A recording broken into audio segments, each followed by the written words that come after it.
A vocês que estão presencialmente aqui e os que estão assistindo a gente por streaming. Nosso diretor-presidente, professor Vinícius Schurg, eles têm muito prazer em receber vocês aqui. Meu nome é Thais Horta, sou a coordenadora pedagógica do ILP. Estou à disposição de vocês e hoje a palestra é com a professora doutora Maria Silvia Salata, que vai falar sobre captação e lista de sufrágio. Professora, é com você. Obrigada a todos, bom dia. Bom dia a todos. É uma honra estar com os senhores nesta manhã, falarmos de um tema tão importante no nosso cenário político, na nossa democracia. Eu, primeiramente, gostaria de agradecer o convite formulado pelo ILP para proferir essa palestra. Na verdade, é um bate-papo que a gente vai ter sobre esse tema da captação e lista de sufrágio, mas conhecido como a compra de votos. Eu acho nesse cenário atual, assim, nos tempos atuais, nós verificamos que os eleitores, hoje em dia, estão mais conscientes, mais interessados, mais envolvidos com todo o processo de escolha dos candidatos, todas as regras que envolvem essa escolha, desde a escolha pelo partido político, depois, posteriormente, todo o processo eleitoral. E acho importante também destacar que, além dos eleitores estarem preocupados com essas questões, os próprios candidatos também vêm apresentando uma dinâmica um pouco maior com relação a essas regras que trazem consequências graves, às vezes até depois do pleito, com relação ao nosso tema assim, específico, podendo causar a nulidade de votação, novas eleições, no caso de cassação do diploma, né? Então, eu acho que o nosso tema hoje se destaca nesse cenário assim, da nossa democracia. A cassação em razão da captação ilícita de votos, da compra de votos, ela pode trazer consequências graves no resultado do pleito, né? Então, entrando a fundo um pouco no nosso tema de hoje, a nossa análise vai ser em função do dispositivo da lei, o artigo 41A da Lei 9.504/97, que é a conhecida lei eleitoral. Essa lei trata de diversos temas do direito eleitoral, propaganda, horário gratuito, e um dos temas também que foi inserido, né, nessa lei é a captação ilícita de sufrágio. E o tema foi inserido numa circunstância bastante peculiar, porque foi a primeira lei de iniciativa popular que acabou inserindo o dispositivo. E para dar o contexto desse nosso tema, eu vou pedir licença para ler o dispositivo, e da leitura desse dispositivo a gente vai conseguir extrair diversos elementos que vão servir para os nossos estudos e verificar o que realmente configura a compra do voto.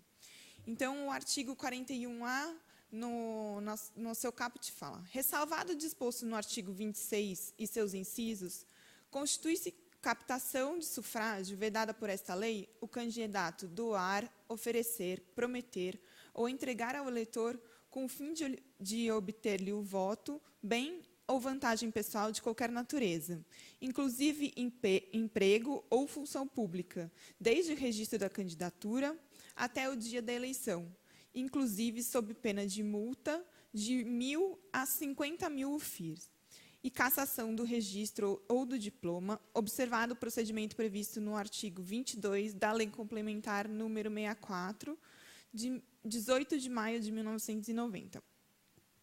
Essa é a base do nosso estudo, é onde está disposto na lei a previsão da possibilidade de comprar o voto, o que é vedado no nosso ordenamento. A inserção desse dispositivo foi uma inovação no ordenamento, primeiramente por conta de ter sido uma lei de iniciativa popular, encabeçada por diversas entidades civis, a Confederação Nacional dos Bispos, a CNBB, a OAB, a CUT, diversas entidades civis encabeçaram essa luta e acabaram com a conquista da Lei 9.840, que inseriu esse dispositivo na Lei 9.504. Posteriormente, em 2009, 4 parágrafos foram inseridos também nesse artigo, através da Lei 12.034. E esses parágrafos também trazem elementos importantes, mas eu não vou fazer a leitura agora, vou deixar para um momento mais oportuno, quando a gente tratar de outros elementos que são, sim, importantes para a gente. No artigo 41A, então, a gente consegue perceber que a liberdade do voto do eleitor que está sendo protegida. No direito eleitoral, a gente tem também a ação de investigação judicial eleitoral, também conhecida como a AIGE, que visa apurar num procedimento, verificar a configuração de abuso do poder econômico, abuso do poder político e abuso nos veículos de comunicação social. Nesse caso, na AIGE, o bem jurídico tutelado da ação é a normalidade e a legitimidade do pleito. E aqui, no nosso caso, na compra de votos, na captação ilícita de sufrágio, o que se verifica é que, na verdade, a lei quer proteger a liberdade de escolha do eleitor. O eleitor tem que ser livre para fazer a escolha em quem ele irá votar. Não pode sofrer nenhuma coação, não pode sofrer nenhuma interferência. E aqui isso é protegido. Então, com o dispositivo, algumas condutas são descritas no tipo. Então, se a gente pegar o dispositivo, primeiramente, o sujeito que pode praticar o ilícito, o sujeito ativo do ilícito, será o candidato, como a própria lei diz. O candidato doando, oferecendo, prometendo ou entregando ao eleitor um bem ou uma vantagem pessoal de qualquer natureza, inclusive emprego ou função pública. É importante, nesse tópico, dizer que a lei elenca que o candidato pode fazer isso. No entanto, o entendimento jurisprudencial dos tribunais regionais eleitorais e do Tribunal Superior Eleitoral, os tribunais entendem que não há necessidade de ter uma participação direta e efetiva do candidato. Pode haver uma condenação, uma condenação com a cassação do registro ou diploma através de uma participação indireta ou por meios de terceiros, ou então com a anuência do candidato. Então, efetivamente, pode haver a condenação sem a efetiva participação do candidato. Isso por um entendimento jurisprudencial, já que a lei se elenca que é o candidato mesmo quem pode praticar o ilícito. No caso de participação indireta, na participação indireta ou na anuência, a prova da responsabilidade do candidato ela tem que ser demonstrada no processo, sob pena de ser uma responsabilidade objetiva, ou seja, se uma responsabilidade direta, o simples fato de ter o seu nome envolvido já geraria uma condenação. Isso não poderia acontecer. Com relação a quem sofre o ilícito,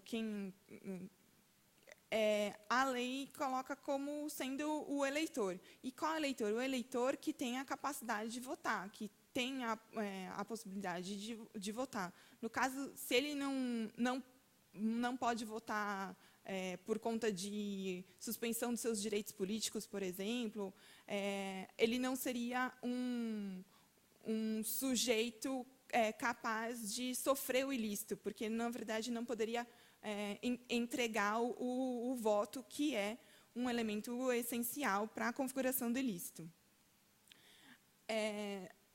Eu não sei, talvez, na disposição da lei, tenha passado desapercebido pelos legisladores, mas o artigo 41A não elenca o verbo solicitar. O eleitor, nesse caso, não, quando se insinua ao candidato, que muitas vezes ocorre, se insinua ao candidato ou à terceira pessoa envolvida na campanha do candidato, ele não comete o ilícito da compra de voto. Ele simplesmente tem essa conduta descrita num outro dispositivo do ordenamento que estaria previsto no Código Eleitoral, que é o artigo 299, considerado um crime eleitoral, a conhecida corrupção eleitoral. Nesse caso, a solicitação de um bem ou uma vantagem em troca do voto configuraria, então, esse crime de corrupção eleitoral e não esse ilícito do artigo 41A. Da lei, a gente consegue extrair também a necessidade a desnecessidade de um pedido explícito do voto, ou seja, e aí foi a inserção feita pela Lei 12.034, no parágrafo 1º, para a caracterização da conduta ilícita, é desnecessário o pedido explícito de voto, bastando a evidência do dolo consistente no especial fim de agir. Então, fica claro que a conduta não deve ter explicitamente o pedido de voto ao eleitor. Essa prova do pedido explícito de voto seria muito complicada de ser feita no processo e isso tornaria a ação inócua, sem objeto, porque teria que haver... Hoje ainda até teria um pouco mais de meios, né, mas na época que foi inserido, uma gravação explícita, eu quero o seu voto e eu te dou, sei lá, uma dentadura, vamos supor. Isso não há necessidade, basta ficar demonstrado no processo a evidência do dolo, o especial fim de agir na obtenção do voto, né? E isso é um elemento super importante, o especial fim de agir, a intenção de obter o voto, né?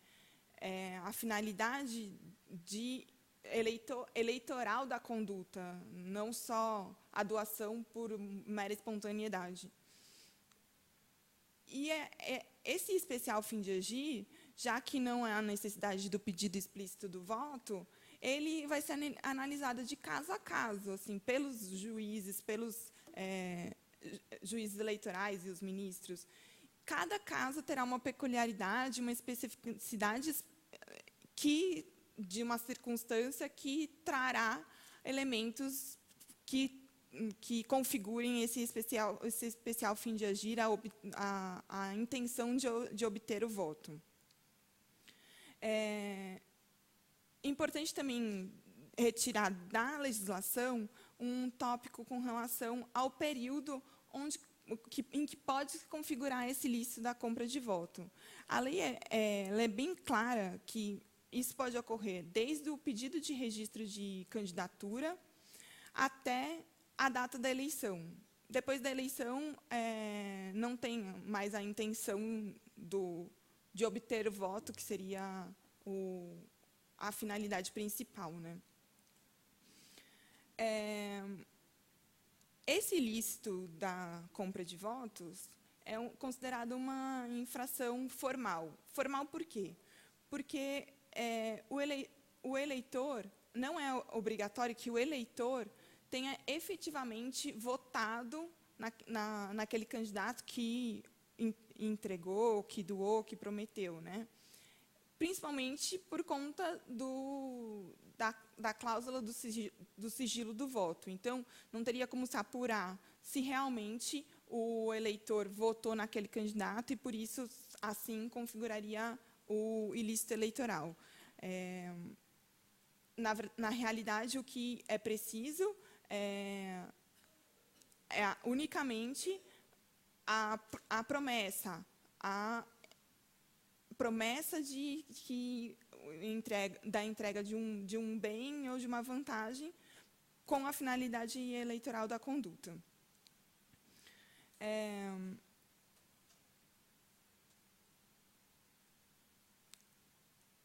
importante também, nesse ponto, falar que a captação ilícita se difere da promessa de campanha. A promessa de campanha, às vezes, vem travestidas de um oferecimento de uma vantagem, mas, no entanto, ela é um pouco mais genérica. Ela não fica condicionada a determinada pessoa ou determinado grupo familiar, por exemplo, em troca do voto. Então, a promessa de campanha é dirigida à coletividade e sem uma proposta condicionante ao voto, sem uma intenção específica de receber o voto em troca. Já a captação ilícita de sufrágio, ela é dirigida a uma pessoa certa e condicionada à troca do voto pelo bem ou pela vantagem pessoal. No artigo 41A, parágrafo 2º, também inserido pela Lei 12.034 de 2009, a possibilidade da configuração do ilícito da compra de voto, da captação ilícita do sufrágio, através da violência ou grave ameaça. Nesse caso, as penas serão as mesmas previstas para o ilícito previsto no CAPT, que é a pena de cassação do registro ou do diploma, e a multa, a quem cometer a violência ou grave ameaça com o fim de obter o voto.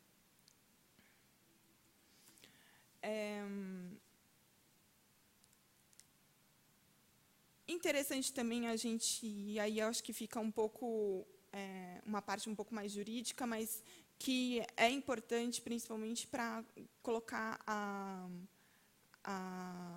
o mecanismo, o procedimento onde o processo para se atingir o resultado das sanções que são almejadas nessa ação. Então, trata-se de uma representação que pode ser proposta pelo partido político, pela coligação, pelo candidato, ou pelo Ministério Público, contra qualquer pessoa que praticar o ilícito. E essa qualquer pessoa pode ser a pessoa que também não seja candidato.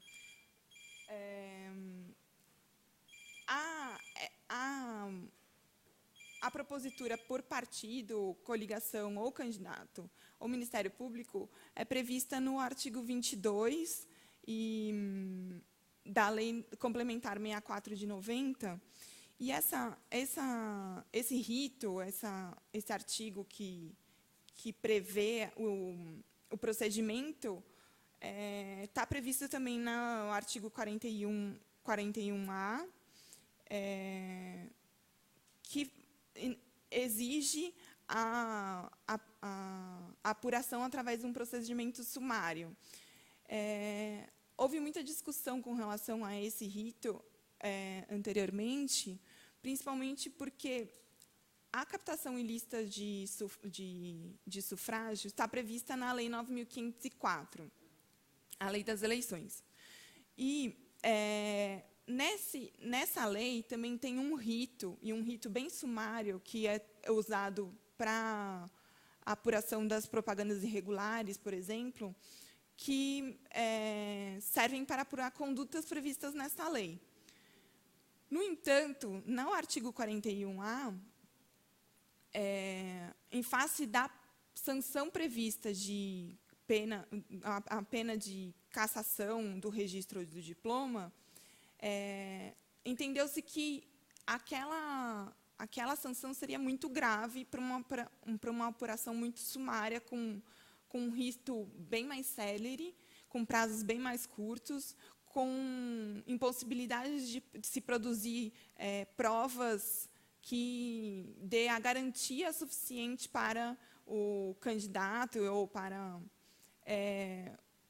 o próprio proponente da ação discutir isso ao longo do processo. Portanto, deu-se a oportunidade de adotar um rito um pouco mais demorado, mas ainda muito célere em relação ao rito ordinário previsto no Código de Processo Civil, onde os prazos são de 15 dias no Código de Processo Civil. Na legislação eleitoral, no artigo 22, os prazos são de 3 dias. E, com relação aos prazos nas representações da Lei 9.504, seriam prazos de 24 horas, 48 horas, então, seriam prazos muito mais sérios que poderiam não dar oportunidade aos autores e participantes da ação de toda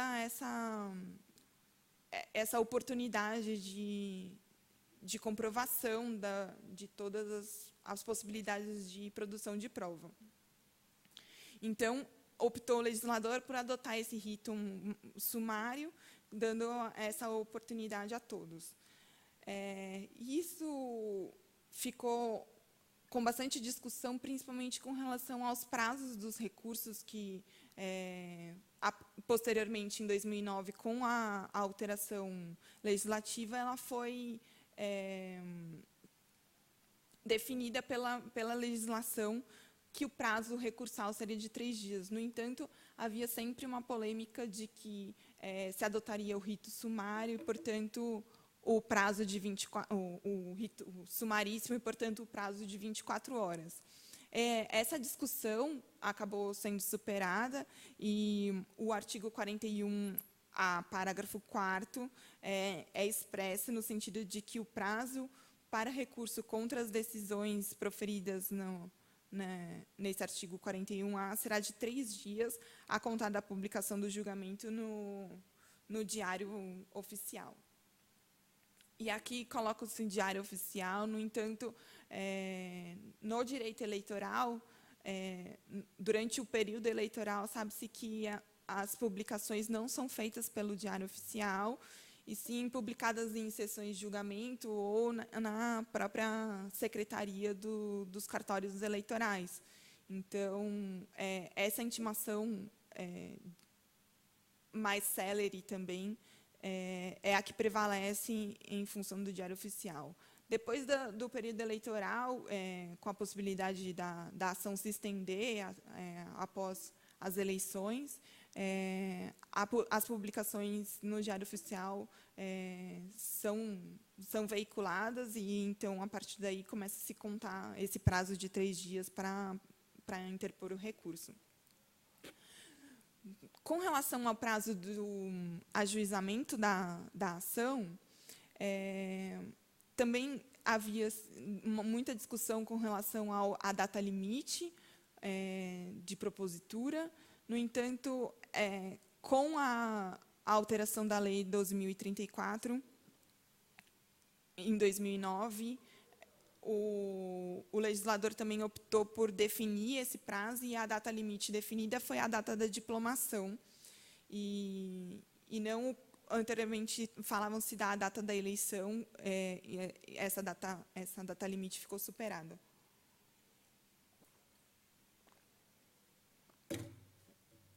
Com relação à competência, quem irá julgar, quem irá fazer a análise da conduta, essa competência vai variar de acordo com a eleição. Quando o ilícito for praticado em eleições municipais, os juízes eleitorais serão os competentes para analisar a questão. Em eleições estaduais, federais e distritais, os tribunais regionais eleitorais eles têm a competência originária, e, nesse caso, eles também serão distribuídos a juízes auxiliares. Esses juízes auxiliares são definidos pelo próprio tribunal, destacados para cuidar da propaganda eleitoral, de uma forma geral, auxiliando os juízes efetivos membros dos tribunais regionais. E, nesse caso, eles farão toda a análise do processo, farão um relatório. No entanto, o julgamento final não será feito de forma monocrática pelos juízes auxiliares, mas sim pelo plenário, em razão até da definição trazida pela legislação da necessidade, quando a ação envolver a cassação do registro de diploma, a necessidade de ser analisado por um quórum qualificado. Nas eleições presidenciais, a competência é do TSE, do Tribunal Superior Eleitoral, e, nesse caso, também pode acontecer a competência de distribuição dos juízes auxiliares. O rito do artigo 22, ele como eu já disse, aplicado e desmembrado com oportunidades de defesa e também da produção de prova, da prova, inclusive, testemunhal. Essa prova testemunhal ela tem que virar rolada o nome das testemunhas na inicial, já indicando que a parte quer produzir aquela prova. E essa prova testemunhal, nos casos que envolvem a cassação do registro de diploma, a gente tem que tomar um pouco de cuidado, porque tem as questões políticas envolvidas nisso, e, algumas vezes, a testemunha está ali para fazer esse jogo político. E, no caso de ser apenas uma testemunha, a testemunha singular e exclusiva, e o seu depoimento tiver conteúdos que não são suportados por outros elementos constantes no processo, ela não é considerada. Essa é uma inovação no Código Eleitoral. Nós sabemos que as reformas são constantes, né, na legislação eleitoral, e um dos pontos que foram alterados é essa questão prevista no artigo 368-A do Código Eleitoral. Ainda com relação a essa ação, a essa representação por captação ilícita de sufrágio, também podemos elencar as sanções de multa, que seria de 1.000 a 50.000 FIIs, e a cassação do registro ou diploma. E o que vai diferenciar isso? A cassação do registro irá ocorrer antes da eleição. Se o julgamento da ação for antes da eleição, cassa-se o registro. Se ocorrer após as eleições, cassa-se o diploma, se já outorgado, né? Também há alguma discussão com relação ao julgamento no período entre a data da eleição e a data da diplomação. Há entendimento da doutrina, de grandes especialistas, dizendo que há possibilidade de conseguir-se uma tutela para não haver a diplomação do candidato, já que houve a cassação através da representação por compra de votos, né? Outra discussão que também a gente tem que enfrentar é a questão da cumulatividade dessas sanções. Claro está que a cassação de registro ou de diploma somente será aplicável àquele que foi candidato. No entanto, há possibilidade de quem participou também da conduta de fazer parte da ação. Nesse caso, essa sanção não seria aplicada ao terceiro. No entanto, há a possibilidade da aplicação da multa a essa pessoa. E a multa será dosada de acordo com uma proporcionalidade, razoabilidade, em razão da participação na conduta. Os senhores podem perceber que a multa pode variar de 1.000 a 50.000 FIRs. Portanto, é uma variação muito grande e somente o magistrado eleitoral fará essa dosagem, nunca podendo fazer a dosagem, a fixação, aquém do que a legislação prevê. Então, ele não pode condenar a uma sanção pecuniária menor do que 1.000 FIRs, nem maior do que 50.000 FIRs.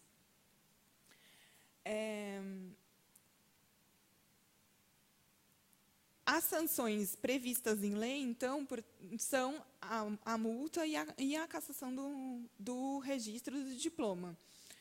No entanto, há também sanções reflexas da cassação, são os efeitos secundários dessa cassação. Se houver a cassação do registro do diploma,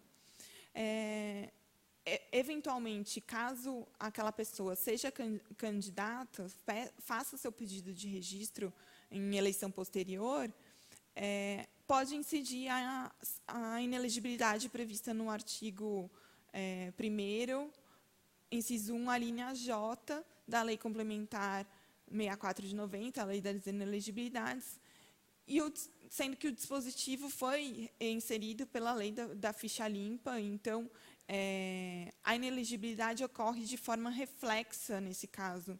Ela não pode vir discriminada na condenação, na sentença, mas, eventualmente, caso a pessoa faça o pedido de registro, poderá haver uma impugnação dizendo da incidência dessa inelegibilidade por 8 anos a contar da eleição onde se ocorreram os fatos. Havendo a condenação, há a possibilidade do recurso. O recurso, como eu já falei anteriormente, é previsto devendo ser interposto no prazo de 3 dias. E uma questão que também houve discussão, e sempre houve, e era um motivo até de muito debate antes da reforma, era a questão da eficácia imediata da decisão.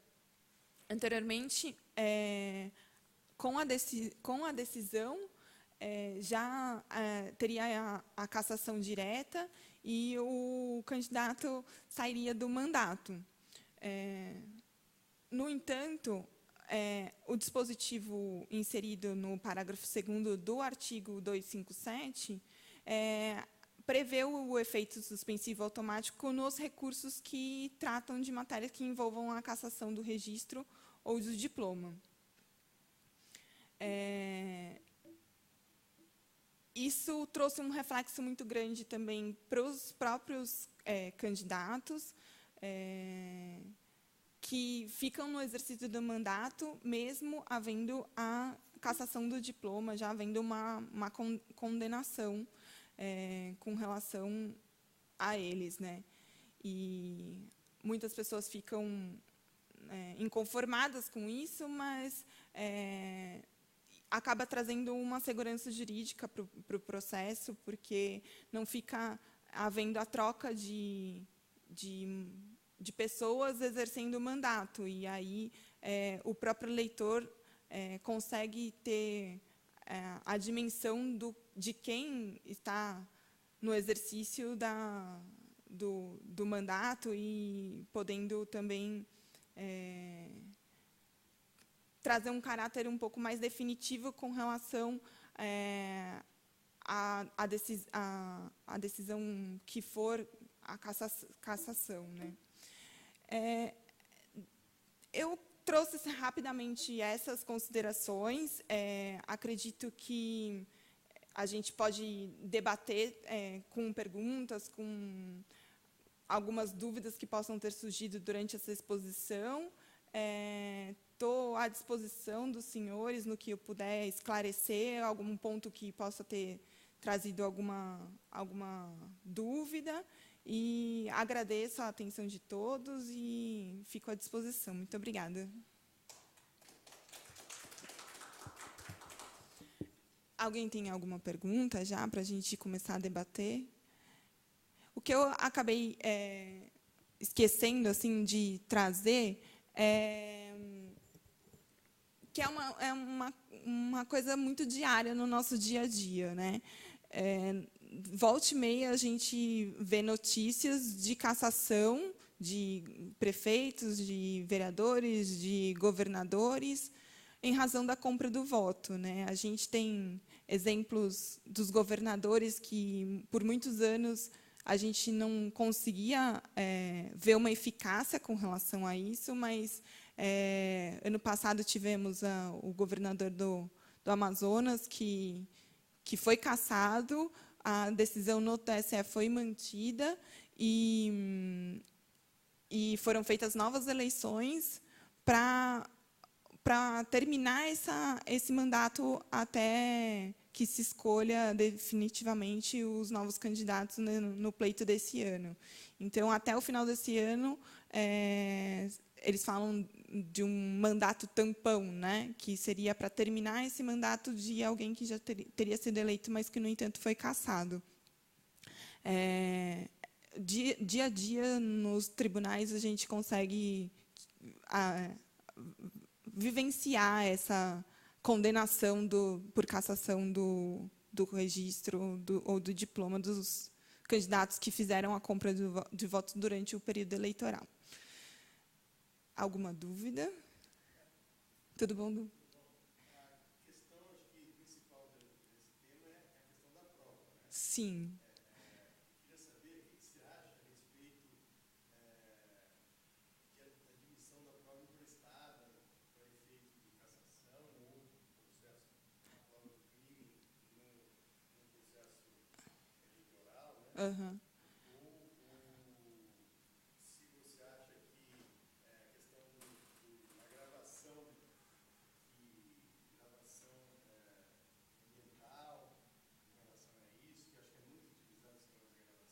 Uhum. Até no recente caso do Paulinho, lá, que foi polêmico, né, no TSE, você acha que essa gravação, a tendência agora é admitir ou não essa gravação ambiental e a prova emprestada?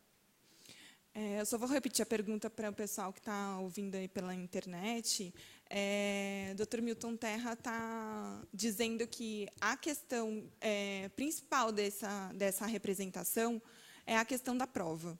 E a prova tem que ser bem feita para haver a condenação. A prova tem que ser, até no entendimento do Tribunal Superior Eleitoral, a prova tem que ser robusta para a condenação.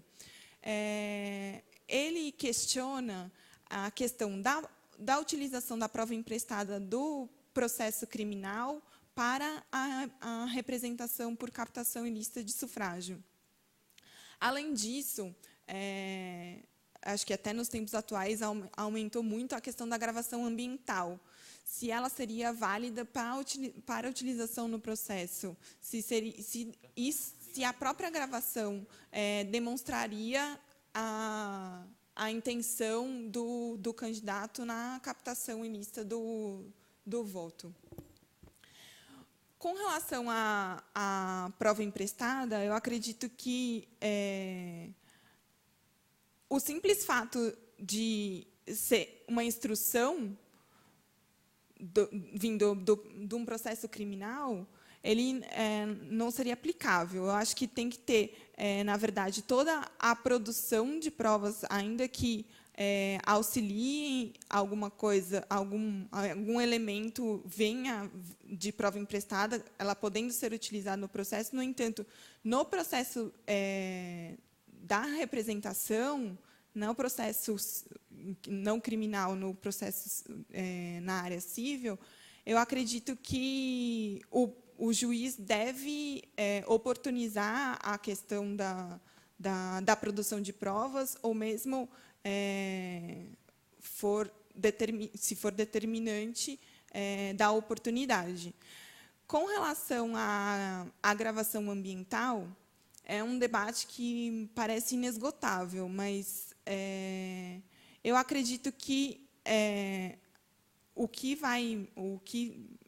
é porque, às vezes, a gravação ambiental é confundida também com um flagrante preparado.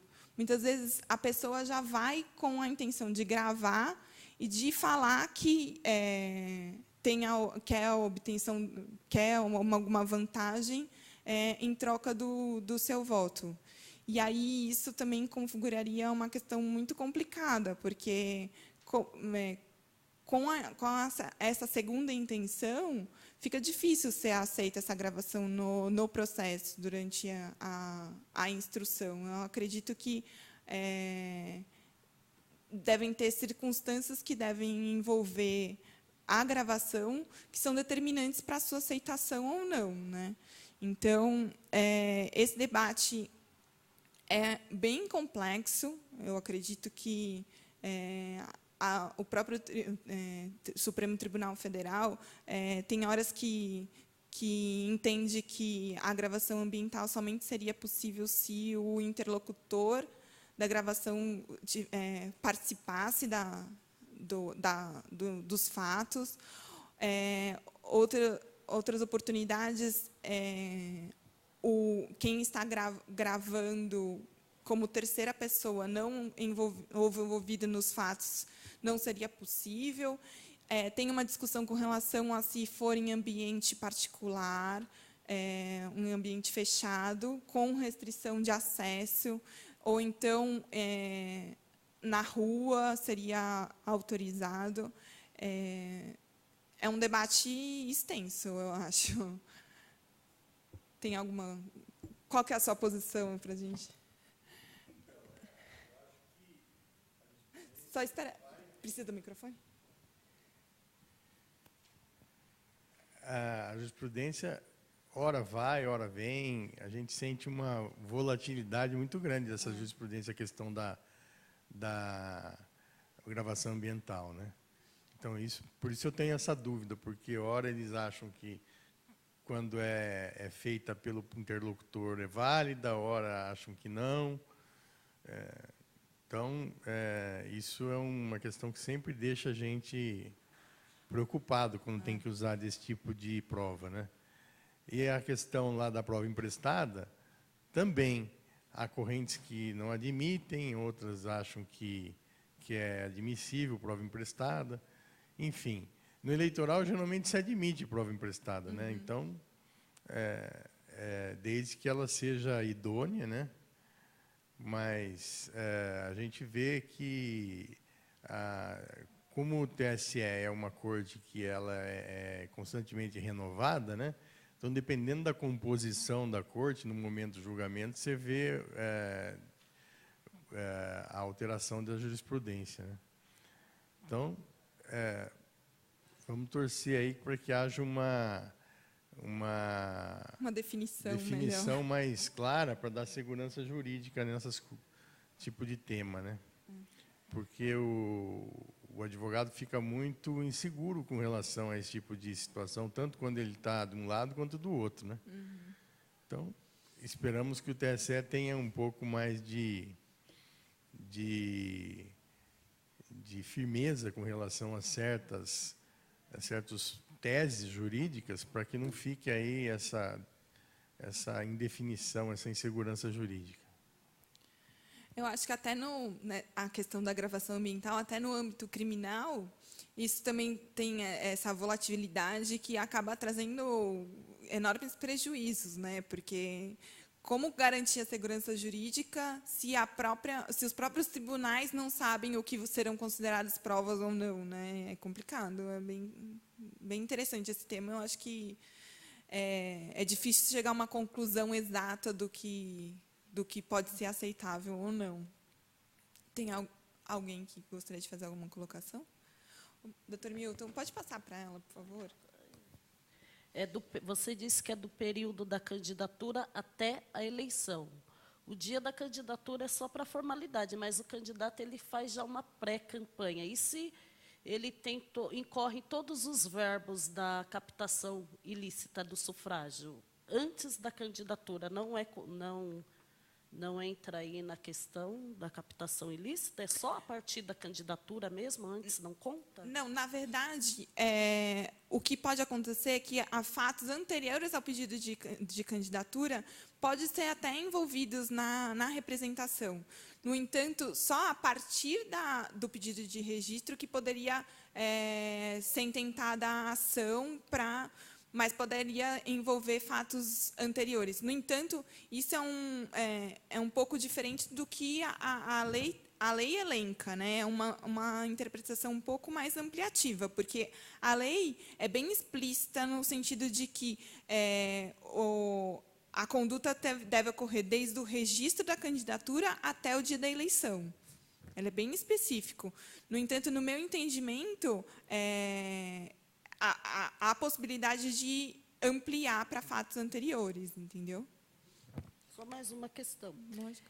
A testemunha singular exclusiva, como que faz para não ter a característica ali política partidária dessa testemunha? Como que destrincha que faz isso? Na realidade, se houver somente uma testemunha arrolada e essa única testemunha falar sobre um determinado tema, e na análise de todo o contexto do processo, do que tiver de documentos ou de outras provas,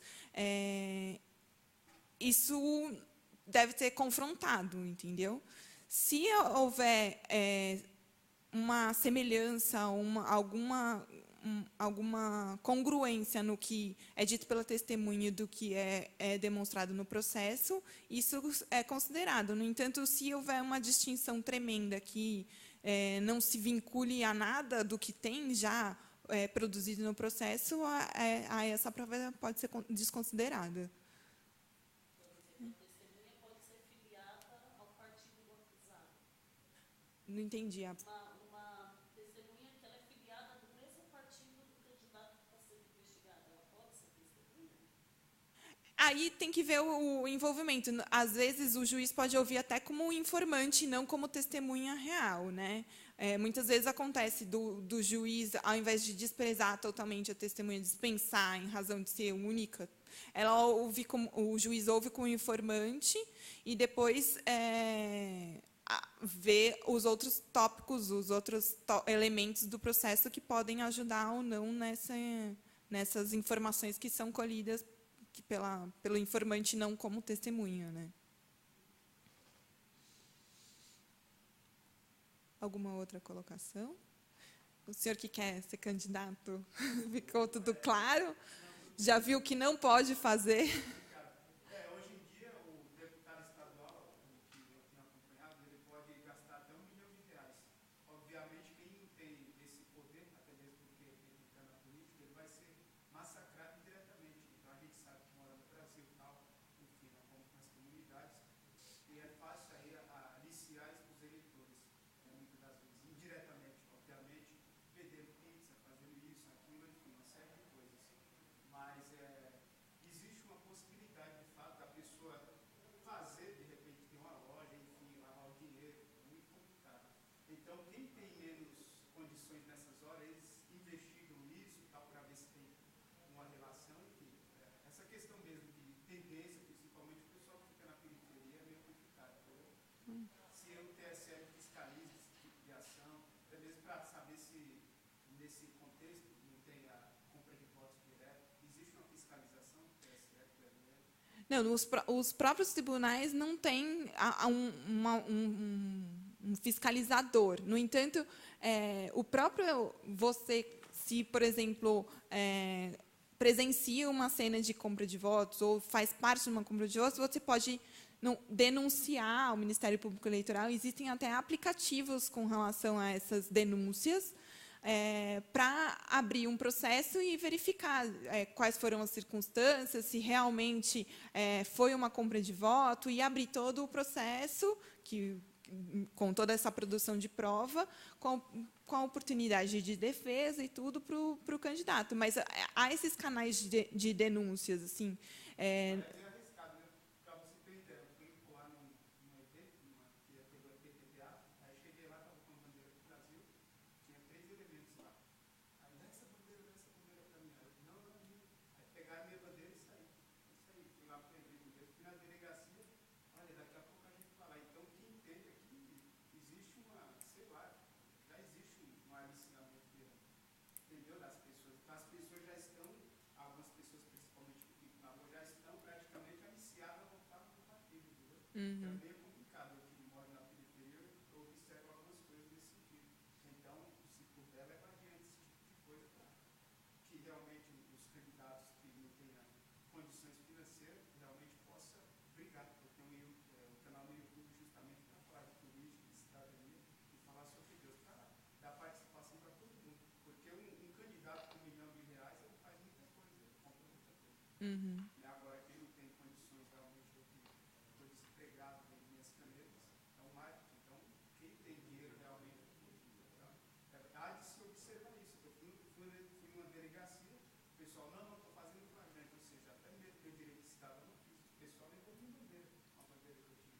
Então, é meio complicado. Outro dia eu cheguei na comunidade também lá, o pessoal, esse aqui não, uma briga. Então, é meio tendencioso. Já existe, eu acho, um certo valores aí investidos para as pessoas votarem. É só um protesto nesse sentido. Eu não estou vendo, porque eu vi que o Carlos como tem falado, e eu vou em busca, assim, de conversar com o pessoal do PTB e tal, e quero levar o Brasil, sim, começando pelo Estado de São Paulo. Agora, isso tem que ser levado em consideração. Esse tipo de pessoas com, muitas vezes, devendo alguma coisa, sendo tendenciosas, até mesmo para coagir os eleitores para votar em determinado.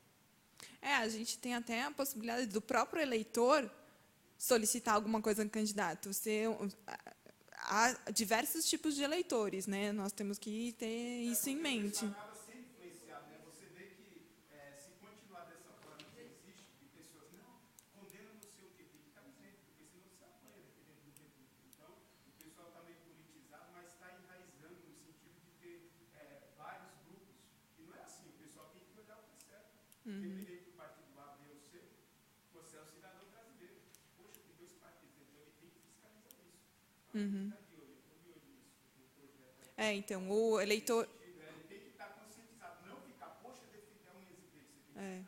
E uma forma de conscientização é isso, denunciando essas práticas irregulares que podem viciar a escolha dos candidatos e eu acho que nesse sentido esses canais de denúncia são bem importantes e acho que tem funcionado. Assim, eu, como advogada, tive diversos processos que nasceram de denúncias anônimas.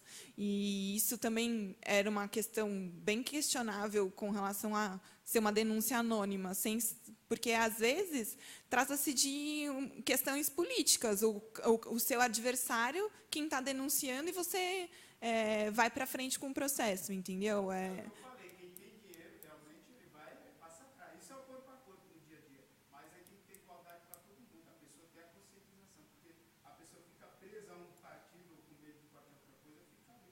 Já fui revistado pela polícia, eu tenho medo. Se tiver excesso, eu vou lá na corregedoria.